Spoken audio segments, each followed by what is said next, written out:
বহুত মানুষে ভাবেন যে আমার ফ্রিজ 4-5 বছর বা 6-7 বছর হয়ে গেছে, গ্যাস মনে হয় ফুড়াই গেছে। তো এইটা হইলে কি আপনি তোর ভুল ধারণা। আমি আপনি তোর কইতে চাই যে ফ্রিজও কোনোদিন গ্যাস ফুড়ায় না বা গ্যাস শেষ হয় না। ফ্রিজও গ্যাস যে কোনো এক কারণে যায়।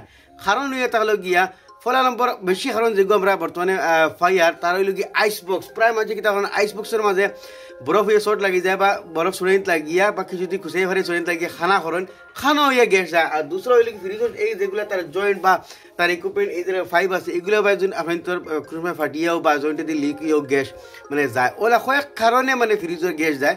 ফ্রিজের গ্যাস এমনি কোনোদিন যায় না বা নাই হয় না বা শেষ হয় না। কিন্তু হ্যাঁ শেষ হয় একটা কারণে, যেগুলো ফ্রিজ বছর 6 মাস কেউ বন্ধ করে যদি রাখি যায় তাহলে গিয়ে ফ্রিজের গ্যাসগুলো এমনি নাই যায়। কিন্তু জেনারেল তো মানছে বেশিরভাগ মানছে তো আর ফ্রিজ বন্ধ করে রাখে না। গতিকে ফ্রিজের গ্যাস এমনি নাই হয় না বা শেষ হয় না, ফুড়ায় না। এইখান জিনিস যাইতে রাখবা যে কোনো এক কারণে ফ্রিজের গ্যাসটা যায়। তো এইটা তো এইটা ফ্রিজটার মানে গ্যাস গেছে গিয়া। তো এইটার কিতা কারণে আমি এখন তোরা দেখাই। তো এই ফ্রিজটার যত এইটা না তো আইস বক্স লিক হয়েছে না কিছু, কোনোবাই আইস বক্স লিক হয়েছে না বা আইস বক্স লিক হইলে লিক আপনি তো দেখা গেল না বা যেবাই লিক হইল না আপনি তেল বার হইল না এমনি খেরে চলান ফুড়া ফুড়া গন করল না। আইস বক্স এটা লিক হয়েছে না বা এটার এই যেটা নেট আছে জানলি দেখো এটাও লিক হয়েছে না। এটার কোনোবাই যদি লিক হয় তো যেবাই লিক হইব আপনি তোর বা তেল বাড়াইব গামি গামি বা এই যে তার ফিল্টার যেগুলো আছে ওগুর ও তার জয়েন্টে দিয়ে কোনো সময় লিক হইয়া গ্যাস যায়। তো এটাও জয়েন্টে দিয়ে লিক হয়েছে না। দেখতে এটা মানে ফুরা বালা যেবাই দিয়ে লিক হইব ফুরা তেল বাড়াইব। আর এবার ও একটা জয়েন্ট আছে ও জয়েন্টও লিক হইতে পারে বা এই যেটা কম্প্রেসার থেকে ডিসচার্জ লাইন যেটা বাড়িছে আউটাতে বাই লিক হয়ে গেছে পারে। কিন্তু এটাও যাতে এটা পুরা হোক না কোনো লিক ওইয়া গ্যাস বাড়িছে না। তে গ্যাস গেল খানো। এখন প্রশ্ন হইল গা এই ফ্রিজের গ্যাস গেল কোনবাইতে কোনোবাই আইস বক্স লিক হয়েছে না বা তার পাইপ জয়েন্ট বা কোনোবাই ফাটিছে না। তে এই ফ্রিজটার গ্যাস গেল খানো। এই ফ্রিজটার গ্যাসের কোনবাই আপনার দেখায়। তো এই ফ্রিজটার গ্যাস গেল কোনবাই আপনার হয় ফ্রিজের হইল গিয়া কম্প্রেসার থেকে দুইটা লাইন বার হয়, এগুলো গিয়া ডিসচার্জ লাইন ওগুবাইতে গ্যাস বাড়াইয়া গিয়া ওবাদি গিয়া এই যেটা তার ঘরে জ্বালি আছে এটা সারা কিন্তু ফাইভ এটা ঘুরি ঘুরি ঘুরি গিয়া এই ঘুরিয়ে আবার ফিল্টারে দিয়ে ইয়ে গিয়া ওই বারিক ফাইভে দিয়ে গিয়া আইসবক্সে যায়। আইসবক্স থেকে রিটার্ন নিয়ে ঘুরিয়ে এই ফাইভে দিয়ে কম্প্রেসারও আয়। এইরকম সিস্টেমে মানে ঘুরি ঘুরি গ্যাসগুলো চলি ফ্রিজ মানে ঠান্ডা হয়। তো এইটা গ্যাসের খানা আপনাদের হয়। এই যে ফার্স্ট যেটা কম্প্রেসার দিয়ে লাইন বাড়িয়েছে বাড়িয়ে তো এই আপনাদের কন্ডেন্সারও আইছে। কন্ডেন্সার দিয়ে ঘুরি ঘুরি রিটার্ন নিয়ে দেখো ও কন্ডেন্সার থেকে বাড়িয়া রিটার্ন আবার ও ফাইভ গিয়াও দেখো ফ্রিজের বডির ভিতরে দিয়ে গেছে। বডির ভিতরে দিয়ে গিয়ে প্রায় সময় ফ্রিজে হাত দিলে আপনি তো গরম বোধ হয় না, তখন এই ফাইভগুলো গরম হয়। বডির ভিতরে গিয়ে ও রিটার্ন ফাইভ আরেকগুলো আপনি বাড়াইছে বাড়িয়ে ইয়া ও আপনি তোর ফিল্টারের মাঝে লাগছে। এই যেটা ফাইভ যেটা কোম্পানিয়ে দেয় এইটা হলে কি কোম্পানির মেইন কারবার আর বুঝছো না। এই ফাইভগুলো দিয়ে জিআই ফাইভ আর জিআই ফাইভগুলো কিন্তু ভিতরে থাকার কারণে লিক হয়ে যায়। এই ফাইভগুলো ভিতরে যে কোনো এক জায়গায় লিক হইয়া এই গ্যাসটা গেছে গিয়া।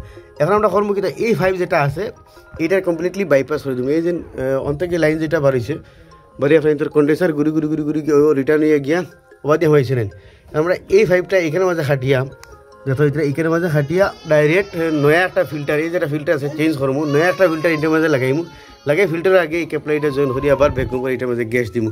তখন বেশি অংশ কী হয় কোনোবাই যদি হয়তো ভিতর সাইডে দিয়ে কোনো লিক হয় না বা বার সাইডে দিয়ে কোনোবাই লিক হয় না বা আইসবক্সে লিক হয়েছে না, তাহলে এই ভিতরের ফাইভ যেটা আছে এই যেটা ফ্রিজের বডির মাঝে ফাইভ থাকে বডির মাঝে লাগাইলে থাকার কারণে প্রায় জায়গায় লাগি গিয়ে কিন্তু আপনার তোর লিক হয়ে যায়। এর এই ফাইভটা জিআই ফাইভ যার কারণে জলদি লিক হয়ে যায়। কোম্পানি কিতালেই বা এই জিআই ফাইভটা দেখ হইতে না। কিন্তু এই জায়গায় যদি কোম্পানি জিআই ফাইভ না দিয়া বা এরকম এমএস বা কপারের ফাইভ দিলেই তো মানে পিতলের বা তামার কোনোদিন লিক হইল না বা গ্যাস অত জলদি গেল না। এখন আমরা কেটে করবো ফেলা সারাবাসটি এখানে মাঝে খাটিয়ে অন্য মাঝে আলাদা করি অন্য মাঝে ফিল্টার ফিটিং করবো। তো এই যেটা ফাইভ আছে এখানে মাঝে আমরা খাটিমু, কিন্তু খাটিবার আগে এই ফাইবার উপরে থাকি যেগুলা ময়েল বা রং লাগাইলে সেগুলো আমরা সিরিজ পেপার দিয়ে মানে সফা করে নিম। কারণ এর আগে সফা করা লাগবো। খাটিয়ে বাদে যদি সফা করি তাহলে গিয়ে গুড়া ভিতরে মাই গেলে আপনি তোর এই যেটা বারিক ফাইভ আছে ওগুলো মাঝে জামর প্রবলেম করে যদি পুরা গোসে সফা করিলাই। তো দেখো এটা আমি পুরা সিরিজ পেপার মারিয়ে পুরা চমকাই দিছি দেখাই। এখন এগুলো সফা হয়ে গেছে। এখন আমি টিউব কাটার দিয়া এই ফাইভটারে ও গড়িত খাটি লিব। এটা আবার টিউব কাটার দিয়ে হাঁটতে লাগে স্কুই দিয়ে হাঁটতে লিখিতে হয় গুড়া বাড়িয়ে গিয়া তারপর এই দিন পাইব যায় গিয়ে একটা গুড়া তাইলে গিয়া লিক হয়ে যায়। মানে বহুতো সাবধানী হিসাবে কামটা করতে লাগে। কারণ টিউব কাটার দিয়ে হাঁটিম, টিউব কাটার দিয়ে হাঁটিলে ধরো গুড়া গুড়া ভিতরে থাকে না। আর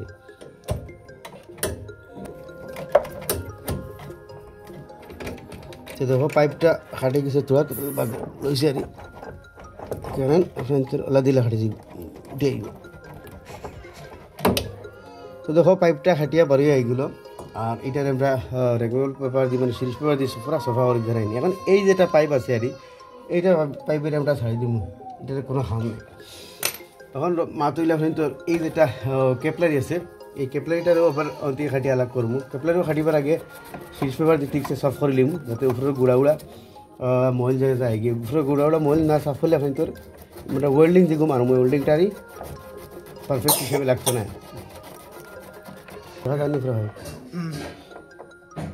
এখন ওয়ার কাটার দিয়ে টিউবটারে খাটিব। তো এটা খাটতে হইলে আমরা আসলে ওই হিসেবে খাটা লাগে, যাতে এটার মুখের মাঝে একটা খানা আছে, এই খানাটা যাতে বন্ধ হয় না, জানেন এখানে এটা এই যখন এইগুলো থাকতো আর টিউব কাটার দিয়ে পুরা ওয়ার খাটার দিয়ে পুরা উত্তর উপরে খাটি দিলে বাদে মুড়া দিলে এখন তোর সুদে চলে যাইল। এখন এই যেটা আছে ফিল্টার আছে, এই ফিল্টারটা আমরা চেঞ্জ হইলাম। এই ফিল্টারটা চেঞ্জ করা কিন্তু বাধ্যতামূলক, আমি তো ফ্রিজের গ্যাস বড়ো চাই কম্প্রেসার বদলাও বা যেটা করো, এই ফিল্টারটা চেঞ্জ করাটা একদম বাধ্যতামূলক।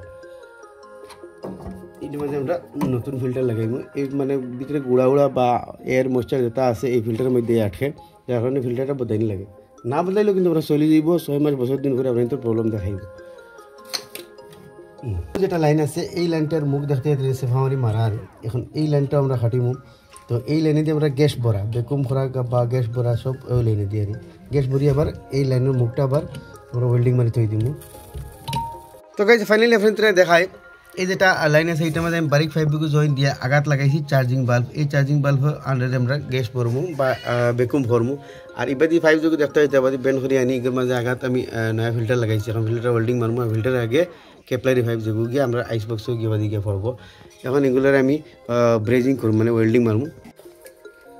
তো আমি ওয়েল্ডিং টস্টার ওপেন করলাম, আর এই যেটা ওয়েল্ডিং রড আছে এটার আগ পুরো বের হইলাম, যাতে আমরা অপোজিট সাইড মারতে তোরা সুবিধা হয়। বেন্ড খুললে অপোজিট সাইড মারতে সুবিধা হয়।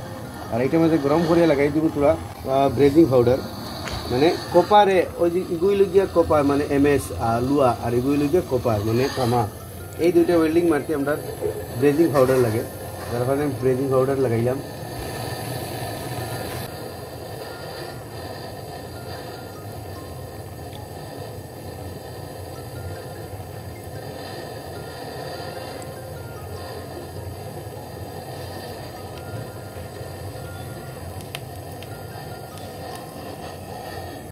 দেখো ওয়েল্ডিংটা হয়ে গেল, আর ফিল্টার এই বাজু হয়ে গেল।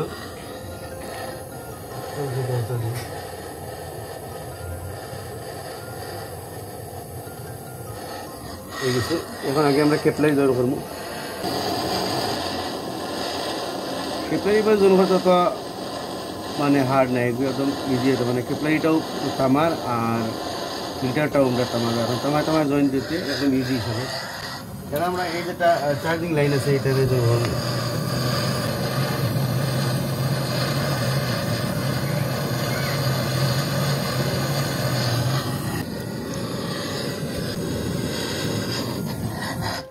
তোরা জয়েন্ট কমপ্লিট ক্লিয়ার হয়ে গেছে। তোরা জয়েন্ট আসলে একবারে জয়েন্টে দিলাম।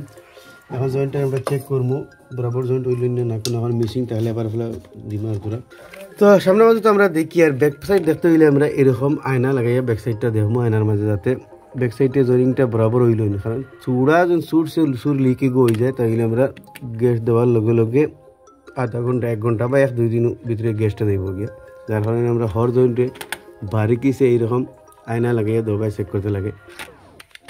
এখন দেখো বেকুম পাম্প লাগাই দিছি, বেকুম পাম্পর 5 নিয়ে আমরা ও যে চার্জিং বাল্ব যে কম্প্রেসরের লাগে লাগাইছি ওগুলোকে লাগাইয়া বেকুম ফর্ম তারে আধা ঘন্টা -30 পর্যন্ত, এই আধা ঘন্টা -30 পর্যন্ত বেকুম ওইটা হইলে আধা ঘন্টা বেকুম পাম্প বেকুম করা লাগে। আর প্রায় বেশিরভাগ কিন্তু সেলফ বেকুম করে দিন।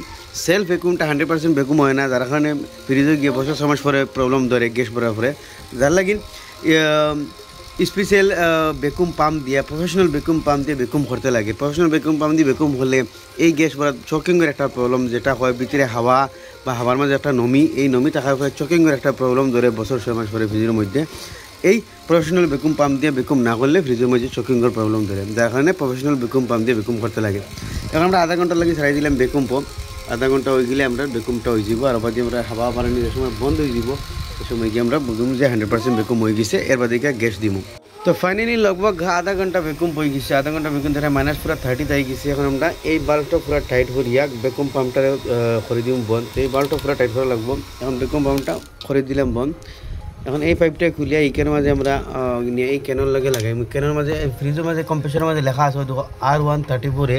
তো ওই সব এগুলোর মাঝে আমরা R134A গ্যাস চার্জ করবো। গ্যাসের মাঝে কয়েকটা গ্যাস আছে 4-5 গ্যাস হয়, কিন্তু গ্যাস ভরার আগে এটা এটার মাঝে আমরা দুইটা এন্টি ময়েশ্চার জ্বালবো। তো এন্টি ময়েশ্চার ভিতরে এই পাইপটা খুলিয়া আমরা ওবাদি এন্টি ময়েশ্চারটা তুলা দিমু, দিয়ে তুলা দিয়ে ডিলা করবো। এন্টি ময়েশ্চার দিব, এন্টি ময়েশ্চার ও কারণে দেওয়া যাতে এই ফ্রিজ লিক হয়ে, তো ভিতরে অলরেডি হাওয়া গেছে, হাওয়ার মাঝে ময়েশ্চার থাকে মানে পানি থাকে, এই পানি যাতে ভিতরে ক্ষতি করে না। তো এই এন্টি ময়েশ্চারে কীটা করবো, ভিতরে যে হাওয়া যেটা আছে যদি তোলা বহুত হাওয়া থাকে তো এইটা খাটি দিব। তো এন্টি ময়েশ্চার দটা ডালি দিলাম, এখন ক্যানটা লাগাই দিছি। ক্যান লাগাই এই ক্যান দিয়ে আমরা গ্যাস রিলিজ করছি, কিন্তু এই বাল্ব আবার ছাড়িছি না, কারণ এই পাইপ যেটা আমরা খুলছি এটার মধ্যে হাওয়া আমাইছি, যার কারণে ওই থেকে তোরা আমরা গ্যাস রিলিজ করে দিব, যাতে এই পাইপের ভিতরে ফুটান হাওয়া আছে কমপ্লিট গ্যাসে ঠেলা মারিলে বাহা দেবো, মানে ভিতরে অনলি ফর গ্যাস হইতো, কোনো জাত হাওয়া হইতো না। এখন এই যেটা বাল্ব আছে এখান থেকে আমরা ছাড়িমু। ফ্রিজ কিন্তু চালু করছি না, তো কিছু মানে গ্যাস এটার মাঝে দিলেই 30-40-50 PSI গ্যাস দিয়ে আমরা বাদে এই ফ্রিজটা চালু করবো। এই ফ্রিজটা কিন্তু চালু করছি না, মানে ভিতরে ভ্যাকুম কন্ডিশন আছে, ভ্যাকুম কন্ডিশনে ফ্রিজ মোটর আছে, চালু করতে লাগে না। তো দেখো আমি কিছু গ্যাস হিটার মাঝে দিলাইছি, মানে ভ্যাকুম যেগুন মাইনাসও আসিল, মাইনাস থেকে ভাঙিয়ে 0 তাই গেছে, আরও তোলা দিব, মানে কমপ্লিট ভ্যাকুমটা ভাঙি দিই, যে ভ্যাকুম কন্ডিশনে আছে ভ্যাকুমটা ভাঙি দিই। তো লগভগ দেখো 20 PSI গ্যাস দিলাইছি, এখন গ্যাসটা বন্ধ করে দিচ্ছি। এখন আমরা এই ফ্রিজের কম্প্রেসার যেটা আছে এটা চালু করবো উনিও। তো এটা চালু হয়েছে, চালু হওয়ার লগে লগে কী হইব, সুইচ যেগুলো আমরা আছে মানে মিটারটা তলে দিয়ে আইব। তো আমরা মিটারটা তুলে দিয়ে কতক্ষণ যায়, আমরা গ্যাস রাখা লাগবো 5 থেকে 8 PSI ভিতরে, মানে O0 আর ও মেশানোর যে সিন যেগুলো ওগুলোকে 5 থেকে 8 ভিতরে আমরা গ্যাসটা রাখবো। এখন তখন সুই আবু -1000, তো মানে আবু বহুত গ্যাস হিটার মধ্যে দেওয়া লাগবো। তো গ্যাসটা আমি খুলে দিই তোলা। তো ওই হিসাবে আমরা দমলে গ্যাস চার্জ করবো, যতবিল রানিং অবস্থাত মানে ফ্রিজ চালু অবস্থাত 5 থেকে 8 PSI গ্যাস হইতো না। এরপর বন্ধ করে দিছি, এখন যখন তোরা ঘুরে দিয়ে আইব, কিন্তু না আবু মাইনাসও, তখন আরও তোরা গ্যাস হিটার মধ্যে চার্জ করবো। আর এই যেটা ডিসচার্জ লাইন আছে, যে সময় ভিতরে গ্যাস লো আরম্ভ করবো, এই যেটা লাইনে দিয়ে গ্যাস বাড়িয়ে যায় গিয়া ও আপনার তোর এই যে কন্ডেন্সার যেটা আছে এটা হিট হয়, এটা তোরা হিট হওয়া ধরবো, তার মানে হিট হওয়া ধরছে। এখন গ্যাসটা তোরা বন্ধ করে দেখেছে কতক্ষণ হইল, তো বন্ধ করলাম। এখনও মাইনাসও আছে, তো ওই হিসেবে আমরা দিতে থাকবো যতবিল 5 থেকে 8 PSI হয় না। তো এখন দেখো আর কতবিল গ্যাস চার্জ করার লগে আমরা সুই এখন উপরে হয়ে গেছে, প্রায় 3-4 PSI হয়ে গেছে। তো আমরা 5 থেকে 8 PSI পর্যন্ত গ্যাস দিব। তো এইটার মাঝে আমরা আরও তোলা আবার গ্যাস দিলে, তো ওই হিসেবে দমলে কমপ্লিটলি গ্যাসটারে চার্জ করবো যতদিন পর্যন্ত আমরা 5 থেকে 8 PSI হয় না। তো এবার দিছি আবার বন্ধ করবো। এখন আমরা ফ্রিজটারে আধা ঘন্টার লাগে চালাই তৈরি দিব, আধা ঘন্টা পরে পারফেক্টলি মাপ দেখা বুঝে কতক্ষণ গ্যাস হিটার মধ্যে লাগবো বা না লাগবো। আর যদি ডিসচার্জ লাইন আপনার তো পুরো হিটর, আর এই কন্ডেন্সার যেটা আছে এটাও আপনার তো পুরো হিটর, আর এই যেটা ফিল্টার আছে এটা হালকা একটু আপনার তো হিট হইব। আর যেটা সেকশন লাইন আছে যেটা বা রিটার্ন সেই কম্প্রেসারের মধ্যে এটা আপনার তো হালকা টাকটা ঠান্ডা হইব, হালকা ঠান্ডা হইব, বেশ না। তখন কি বুঝলি বেশ আপনি তোর গ্যাস চার্জিং তো যেটা আছে পুরো হয়ে গেছে। আর এবার যে আমরা প্রেশার কতক্ষণ দেখা এটা প্রেশার লগভগ 5 PSI হয়ে গেছে। তো আমরা আধা ঘন্টা বা 15-20 মিনিট চালাই তৈরি দিম, এর বাদে গিয়ে অনুমানিকটা দেখবো কিলো হিসেবে হইব। আর এখন গিয়ে আইসবক্সের মাঝে দেখবো আইসবক্সটা আমরা কতক্ষণ ঠান্ডা হইল।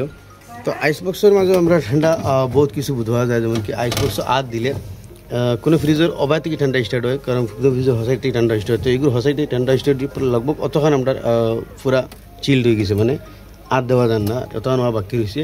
তো 15-20 মিনিট আধা ঘন্টা চালাই তৈরি দিলে বাকি আপনার আইব, যতক্ষণ আবার আইব।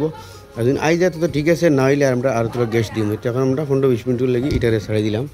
তো লগভগ আধা ঘন্টা আমরা চালু রাখলাম। আধা ঘন্টা চালুর পরে প্রেশার দেখতে হয়, তখন তোর 500-র আশপাশে প্রেশারটা আছে। এখন প্রেশার ইম্পর্টেন্ট না, ইম্পর্টেন্ট নাকি ভিতরে আইসবক্সের কুলিং কতক্ষণ হয়েছে। যদি আইসবক্স পুরা ফার্স্ট টু লাস্ট পর্যন্ত চিল্ড হয়ে যায় তাইলে আমরা গ্যাস চার্জিং শেষ, আর যদি হয় না তাইলে আমরা আর তোরা দিব। তো আইসবক্সটা পুরা চিল্ড হয়ে গেছে, কিন্তু আমাদের থেকে অমাতা পর্যন্ত তাও 1% দেওয়া যায়, আর না দিলেও কিন্তু আপনার ইন্টার চলবো। কিন্তু ফ্রিজের মাঝে যত গ্যাস কম হয় অত ফ্রিজের লাগে বেশ বেলা থাকে, কম্প্রেসারের উপরে লোড কম পড়ে, আর কম্প্রেসারে হেভি লাস্টিং করে, কিন্তু চিল্ড পুরা হয়ে গেছে। তো আমরা গ্যাস চার্জিং শেষ করে দিব, আর দিতাম না গ্যাস চার্জিং। তো এখন আমরা এই যেটা চার্জিং লাইন যেটা লাগাইছি, এই চার্জিং লাইনটা এখানে মাঝে খাটিয়া ফ্রিজ চালু অবস্থা এখানে মাঝে আমরা ওয়েল্ডিং করে দিব। যখন এই ফ্রিজটা বর্তমানে চালু আছে, আর এই পাইপটা এখানে মাঝে ফেলা হাঁটি বাড়ি তোলা সেফা করুন, যাতে আমরা তোলা বহুত যেখানে গ্যাস আছে বাড়ি আইতে পারে না, তো তোলা তারা সেফা করিয়া বাদে এখানে মধ্যে ফাটিয়া তারে বেজিং করে দিই যখন সেবা করে লিখছি এখন ফাটি দিব আর এই মাথা যেটা আছে এটা তোরা ব্যান্ড মারি দিব যাতে এবাদি গ্যাস লিক হইতে পারে না যদি একবাদি গ্যাস লিক হয়ে যায় তাহলে আমরা ওয়েল্ডিং যেটা মারমু এটার মধ্যে লিক হয়ে যাবে পুরো আসল পরিমাণ লিক হয়ে গেলেও এখন তোর গ্যাস লিক করে দিব লিকটা চেক করে যে মানে এখন লিক করেন না এখন এটার মাঝে আমরা ওয়েল্ডিং করে দিব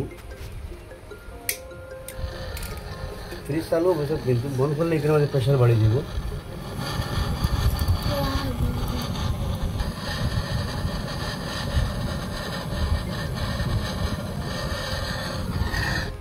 তো গাইজ ও আসলে ফ্রিজের গ্যাস চার্জিং ফুল প্রক্রিয়া আপনাদের দেখাইলাম বা আপনাদের কইলাম যে ফ্রিজের গ্যাস কী হিসেবে যায় বা কী হিসেবে ক্ষয় হয় খালি এখান ভুল ধারণা ভাবিয়ে নিবা না যে আমার ফ্রিজ ও 7 বছর 6 বছর বা 10 বছর হয়ে গেছে গ্যাস মনে হয় শেষ হয়ে গেছে ফ্রিজের গ্যাস কোনোদিন এমনি শেষ হয় না যে কোনো এক কারণে গ্যাস লিক ইয়া ফ্রিজ বন্ধ রাখার কারণে যায় তো আশা করি ভিডিওটা আপনাদের ভালো লাগবে নিশ্চয়ই শেয়ার করে মানুষের দেখার সুযোগ দিবা এরকম নতুন ইনফরমেটিভ ভিডিও দেখালে আমার পেজে ফলো করবা ইউটিউবে দেখলে সাবস্ক্রাইব করবা